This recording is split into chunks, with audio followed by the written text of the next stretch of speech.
আসসালামু আলাইকুম ওয়া রাহমাতুল্লাহি ওয়া বারাকাতুহু ওয়াসসালাতু ওয়াসসালামু আলা রাসূলিল্লাহি বা'দ। সুপ্রিয় দর্শক শ্রোতা ভাই ও বোন সকলকেই জানাই মোবারকবাদ। আজকে আমরা গুরুত্বপূর্ণ একটি মাসালা নিয়ে হাজির হয়েছি। মাসালাটি হলো নামাজের ভিতরে কতটি ফরজ। নামাজের ভিতরে অর্থাৎ নামাজের ওয়াজিব কতটি, আমরা যেটা বলতে চেয়েছিলাম পূর্বের ভিডিওতে নামাজের ভিতরে কত ফরজ আমরা এটি জানিয়েছি। আজকের মাসালাটি হলো নামাজের ওয়াজিব কতটি। নামাজের ওয়াজিব হচ্ছে 14টি। 1 নম্বর আলহামদু শরীফ পুরা পড়া, 2 আলহামদুর সঙ্গে সূরা মিলানো, 3 নম্বর রুকু সেজদায় দেরি করা। অবশ্যই যদি আপনি রুকু সেজদায় যদি দেরি না করেন তাহলে আপনার ওয়াজিব নষ্ট হয়ে যাবে।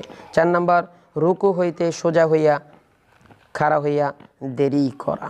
5 নম্বর 2 সিজদার মাঝখানে সোজা হইয়া বসিয়া দেরি করা। 6 নম্বর ধর্মিয়ানি বৈঠক অর্থাৎ 2টা বৈঠক আদায় করতে হবে। যদি 4 রাকাত নামাজ হয়, যদি 3 রাকাত নামাজ হয় 2টা বৈঠক আদায় করতে হবে। যদি 2 রাকাত নামাজ হয় তাহলে 1টি বৈঠক আদায় করতে হবে। 7 নম্বর দোনো বৈঠক আত্তাহিয়াত পড়া। 8 নম্বর ইমামের জন্য কিরাত আস্তে এবং জোরে পড়া। 9 নম্বর বিতরের নামাজে দোয়ায়ে কুনুত পড়া। 10 নম্বর দোনো ঈদের নামাজে 6 তাকবীর বলা, অর্থাৎ 2 ঈদের নামাজে 6টি করে তাকবীর দিতে হবে। 6টির কম যদি তাকবীর হয় তাহলে নামাজ হবে না।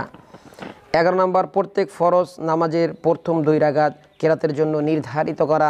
12 নম্বর প্রত্যেক রাকাতের ফরজগুলি তারতিব ঠিক রাখা।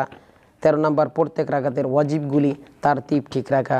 14 নম্বর আসসালামু আলাইকুম বলিয়া নামাজ শেষ করা। সর্বোচ্চ কথা হচ্ছে ইচ্ছাকৃতভাবে এই 14টির মধ্যে যদি কেউ কোনো একটি ওয়াজিব নামাজের ভিতরে তরক করে তাহলে তার পুনরায় নামাজ আবার আদায় করিতে হবে। এই হলো 14টি নামাজের ওয়াজিব। আপনাদেরকে অসংখ্য ধন্যবাদ যারা আমাদের চ্যানেলটি সাবস্ক্রাইব করেছেন। যারা এখন পর্যন্ত করেন নাই অবশ্যই কোরআন শিক্ষা করার জন্য করে নেবেন। ওয়া মা তাওফিকি ইল্লা বিল্লাহিল আলিয়্যিল আযীম।